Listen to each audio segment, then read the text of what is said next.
Welcome to Autism Weekly, the podcast that discusses autism news, current events, and inclusion. Each week, we welcome a guest to the program to share their unique perspective and expertise as it relates to the fascinating world of autism. I'm your host, Jeff Skibitsky. I'm the founder and president at ABS Kids. I've been in the field of autism and applied behavior analysis as a clinician and advocate for nearly 2 decades. This week, we welcome Jamiel Owens to the podcast to share his real-world experience fathering his 12-year-old son with autism. Jamiel is an incredibly passionate autism dadvocate based out of Philadelphia who hosts an Instagram series called The Ausome Show, and that's Ausome, A-U-S-O-M-E.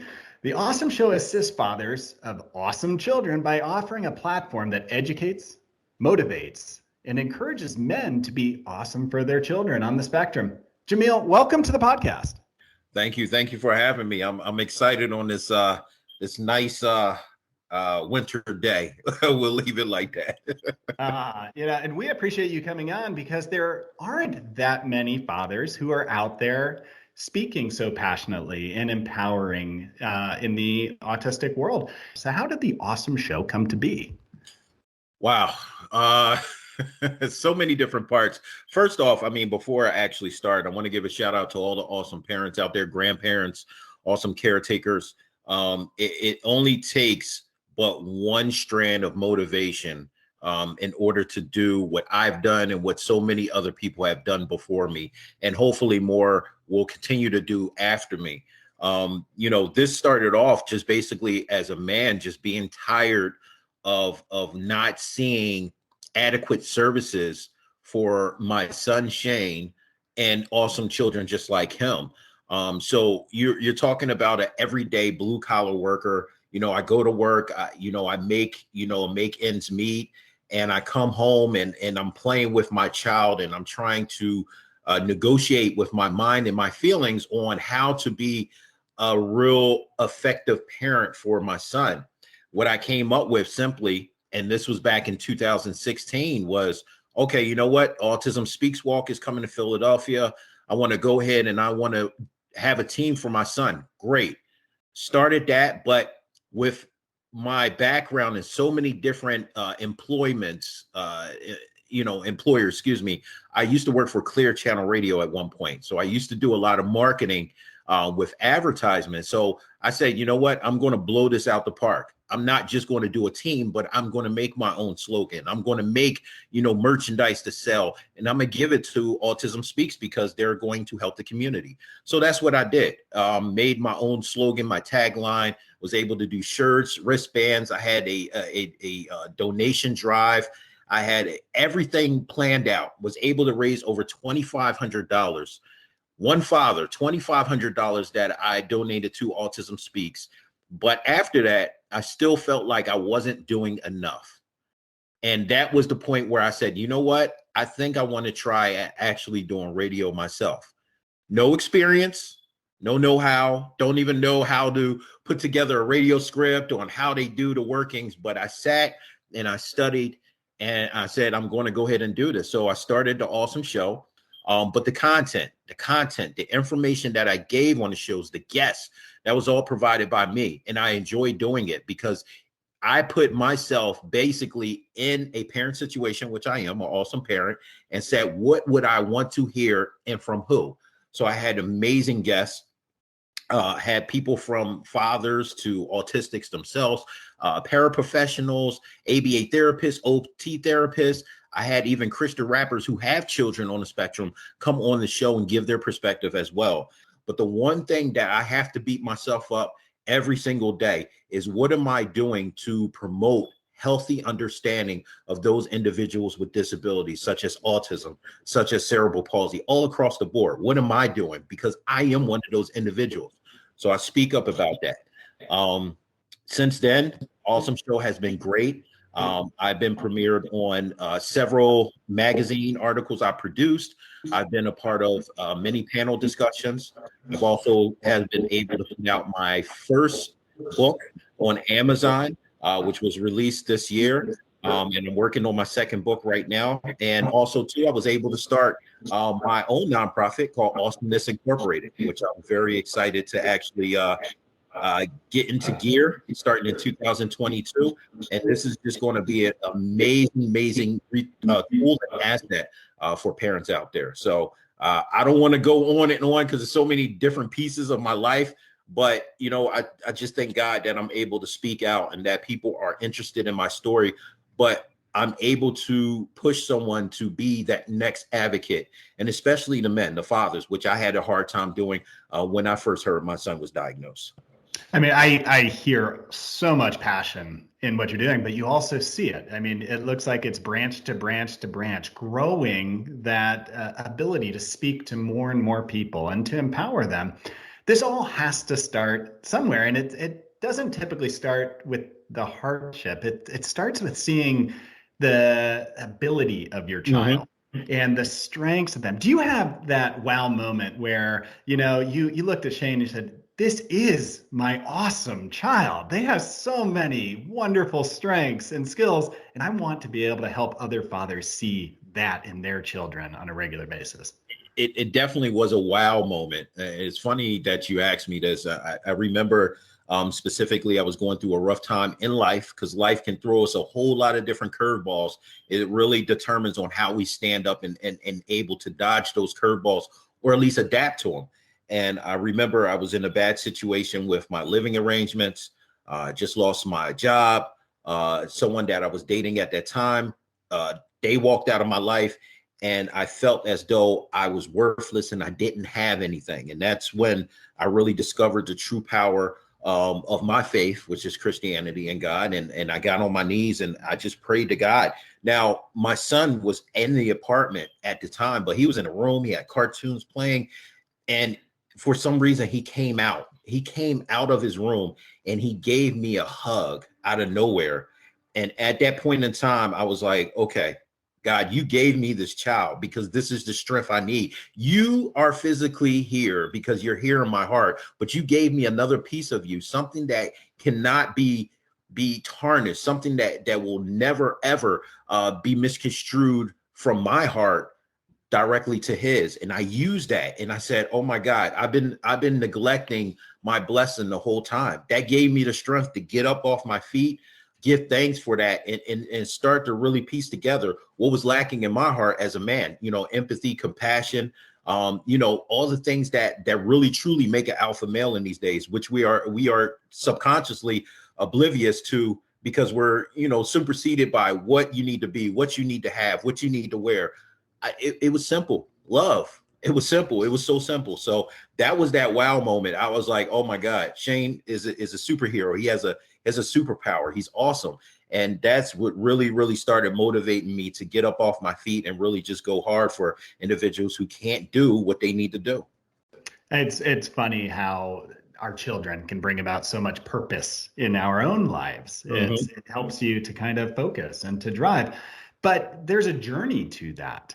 And that's kind of what I want to get into, is that with any of this, it's understanding all those steps that each of these parents, and we'll talk to the aspect of a father going through on the journey of awesomeness with their child. And I guess the first step is, what was it like, that path to getting a diagnosis for Shane? And what were the feelings as a father at that point? What were your feelings at that point, not understanding all that would entail, and probably not even understanding everything about the diagnosis at that point? What can you bring us back to that experience? So it's funny with that too, because I just released an article in Autism Parenting magazine that depicts exactly my thoughts right before going into the building for the autism diagnosis. And the thing about this, the very funny thing is now I actually work for Children's Hospital Philadelphia. I just recently started there, and I actually went on 3 different floors, 3 separate buildings. One of them being the actual building where Shane was diagnosed, the actual floor. And it was like, oh my God, the feelings just hit me, that, oh my God, I know this place, but I can't remember where. And then it hit me and I'm like, oh, this is where it started. It was hard. It was hard because, I had, just like I said, I had a lot of different things going on in my life. I'm not going to say I had the roughest childhood, but I did have a lot of things that really hindered my growth at that time. And I was too egotistical and too stubborn to really open up to my wife at that time, which is Shane's mother. And I held it in. And hearing the autism diagnosis is like the end of the world, too, especially for the men. And I want men to really pay close attention to this, especially the moms. We are very reserved with our feelings because we are scared to be vulnerable. Now, a lot of people will be like, no, I'm vulnerable. Man, let's really be real at this point in time.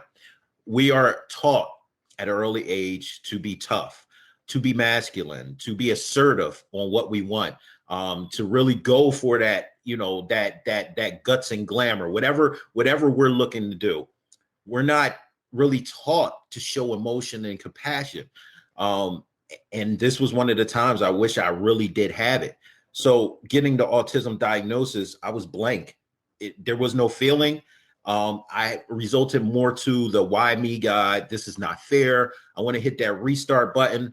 I want a different child. I even resorted down to contemplating me leaving because I was like, I can't do this. This is not, I'm not strong enough to actually do this.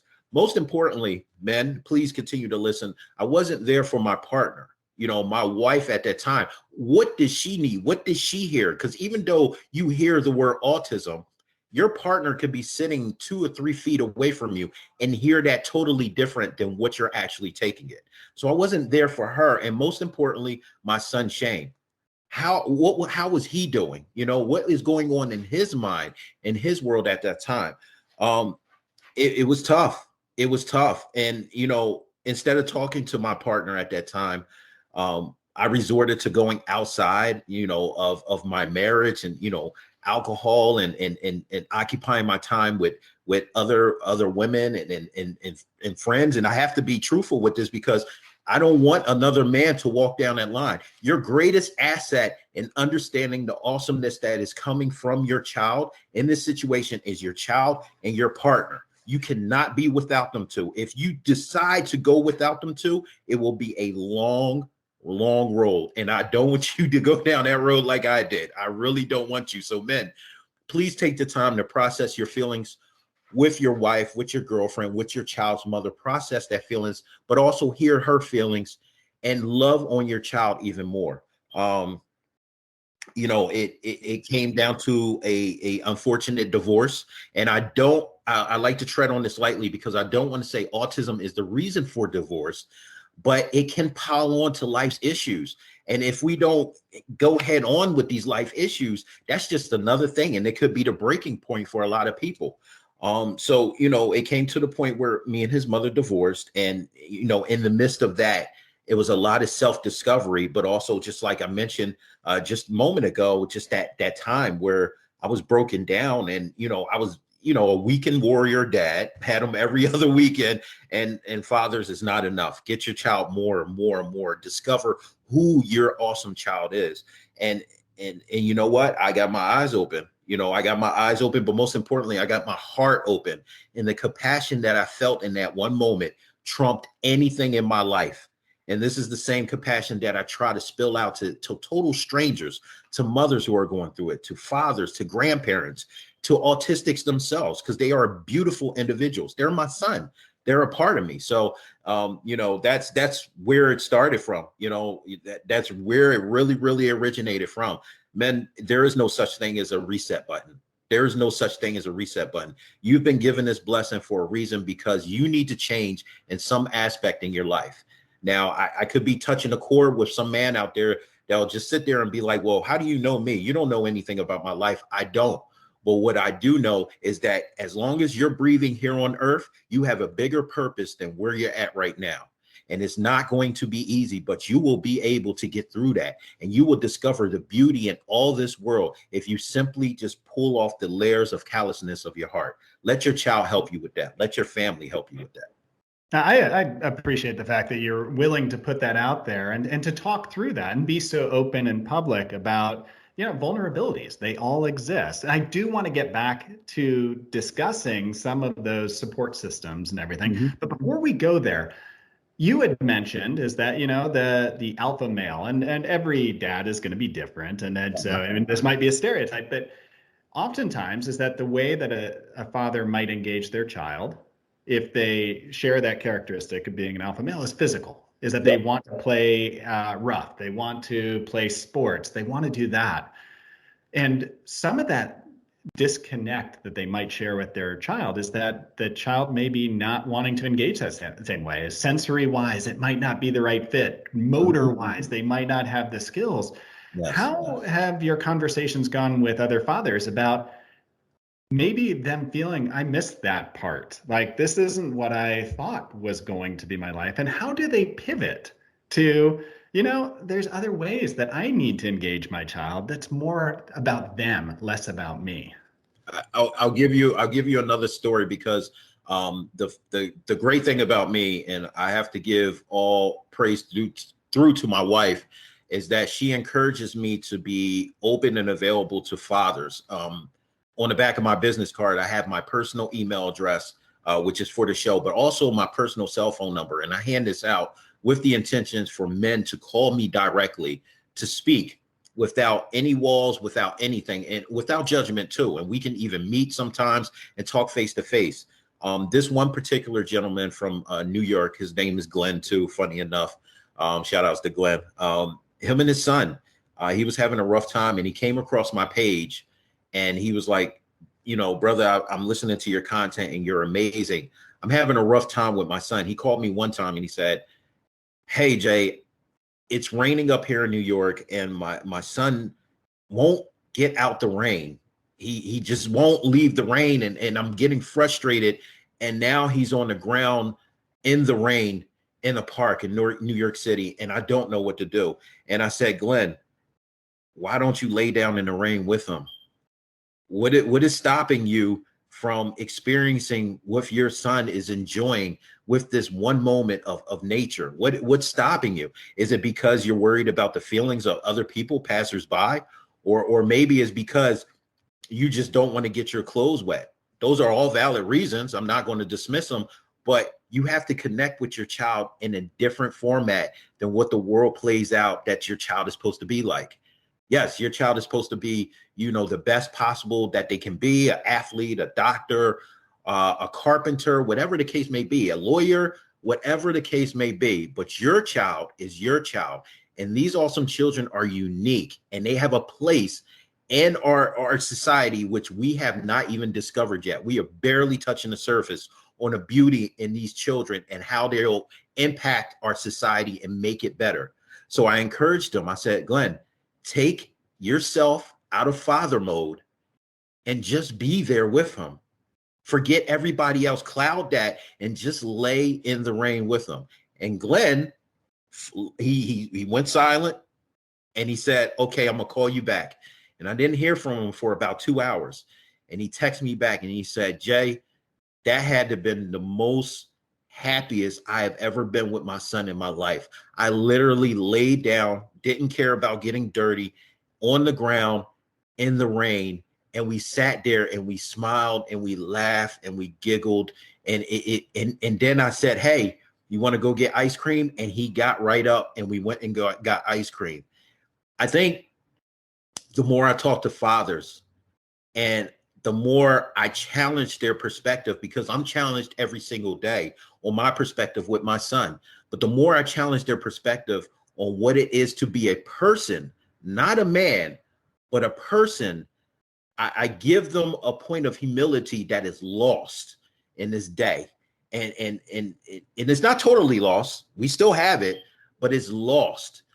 And when I challenge that man, he's taken back, but he listens to me, because for one, I'm a person that cares, and I give them a different perspective that they may have never heard before in that moment. That's just a story that will forever stick with me, because, I could have told them something totally different.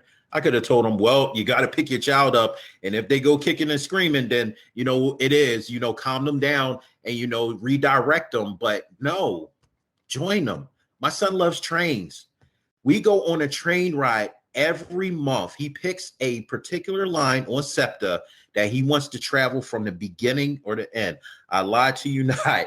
Some days I am very exhausted from work and I just want to relax in the house and sleep. But I have to make that sacrifice and bond with my son. The reason is because I have to be in his world to understand who he is as a person and what makes him tick. And every month that I do it, I feel so much closer to my son. Just imagine if I was still that person 3 or 4 years ago that wanted that reset button and didn't want to do that. No, and what you're describing, I mean, you hear stories like this all the time, but you don't oftentimes hear the story of the Glenn out there or the story of yourself where you took the opportunity to realize what was important for your child and their perspective and their perception of the world around them and decided to join them. And it's oftentimes that joining of somebody that creates that feeling of trust and then the ability to continue to empower them to be who they are and be the best them. Yes. When you entered into the school system with Shane, your son, that's where I feel like as a father, it's like, okay, now I need to take this trust that took me a while to build those same skills for myself. And now I am entrusting an entire school system to be doing this for my child in my absence. So how do you take that dadvocate in you and be able to help empower people to encourage the schools to do what you just did with Glenn, but to do it on a broader system-wide basis? Help the school to empower your child. I encourage, my son has been blessed with a phenomenal educational team since beginning, elementary school up until now. These individuals really care about who my son is as a person. And I think that is the biggest thing. Us as parents, awesome parents, or just parents in general, we send our children to school with the notion that, hey, you know what? You as a teacher signed up for this job. You went to school to get this education. Now you need to teach my child because that's what you signed up for.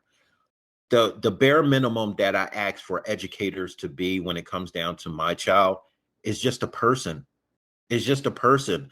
I don't care about the plaque on your wall if you're a person that has anger, towards a sense of family. I need your heart to be in the right place, because if your heart's in the right place, you could teach somebody to do times table. You could teach somebody who teach history, but you can't teach somebody how to love on another person as if they're their own, if that makes sense. I always look at that. I don't have any requirements. So when I'm walking into a new school building and I'm introducing myself, IEP meetings, just regular concert. My son was just in his winter concert playing the cello, dropping him off at school, and one of the outside safety officers are out there. And when I'm introducing, hey, how you doing? My name is Jamiel Owens. This is my son, Shane. How are you? First thing, great, cool. Listen, he's a great kid. I know you're a great person. Just look out for them. I'm not appealing to who they are or what their title. I'm appealing to who they are as a person. So I think more if we as parents start to really, really sink in and really organize our thoughts and our concerns to who the person is, get to know them as a person outside of being an educator, I think that will help us with that release of our child into the school system. This person is going to be educating your child. Get to know them, Right. And, just the idea of being able to establish a bigger community of stakeholders, bigger community of caretakers for your child.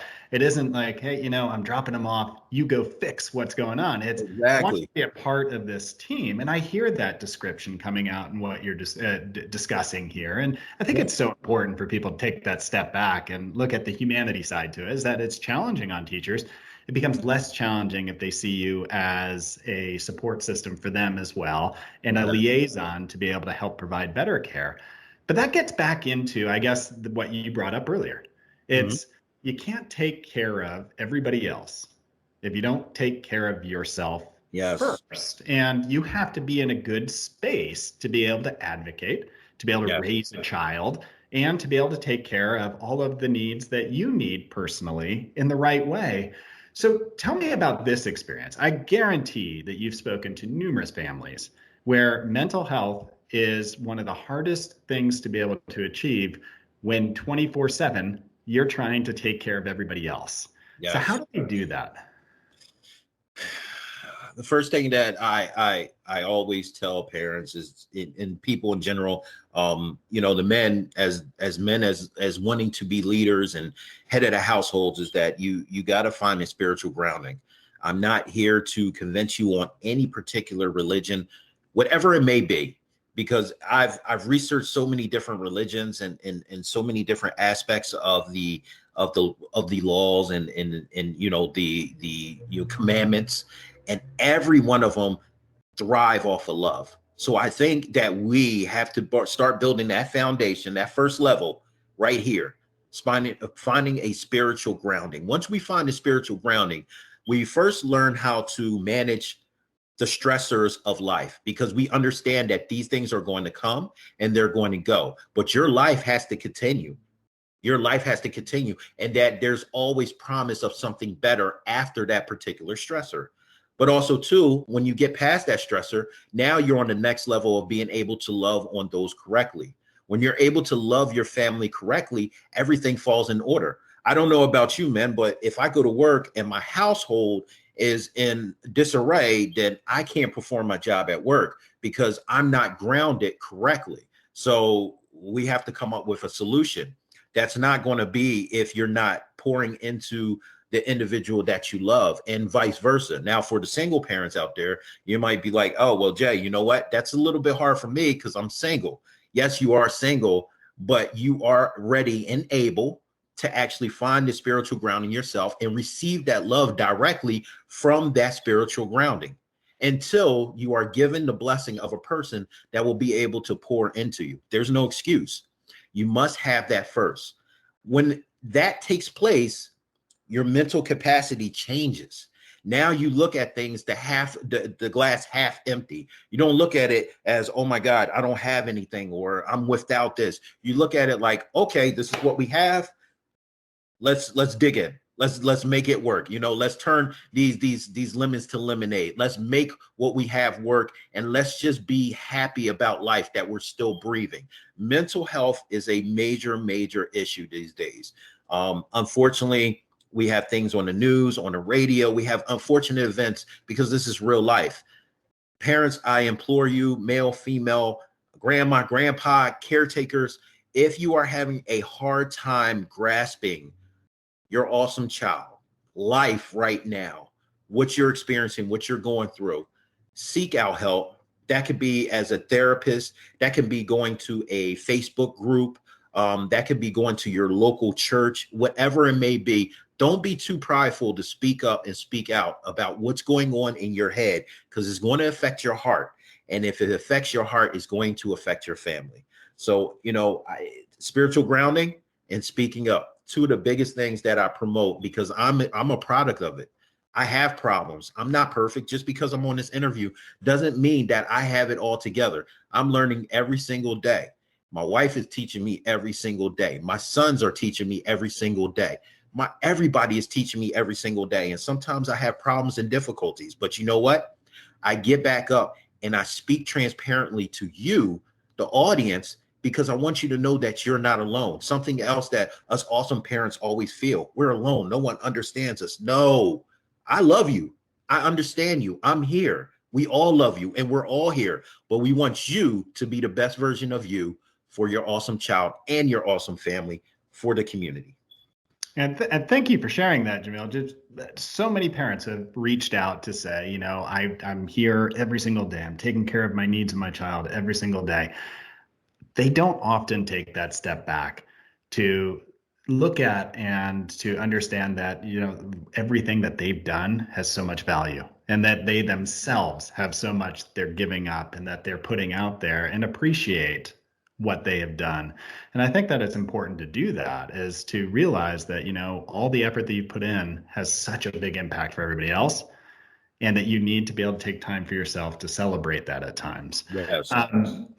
And just listening to all the ways that you've explored this and put it out there, is that I want to encourage people to go and listen to your Instagram series, because I think it's going to be important to hear and just to share these experiences and the motivation behind it. Hopefully will create that echo effect of parents being able to talk to one another, and it ripples through the community where people are saying, yeah, you know what, let's do this. Let's do it the right way. Let's take care of one another. Where can we get access to this Instagram series?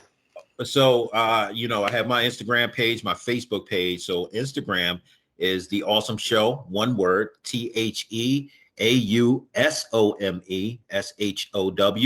On Facebook, it's spelled the same way, of course, just spaced out, The Ausome Show.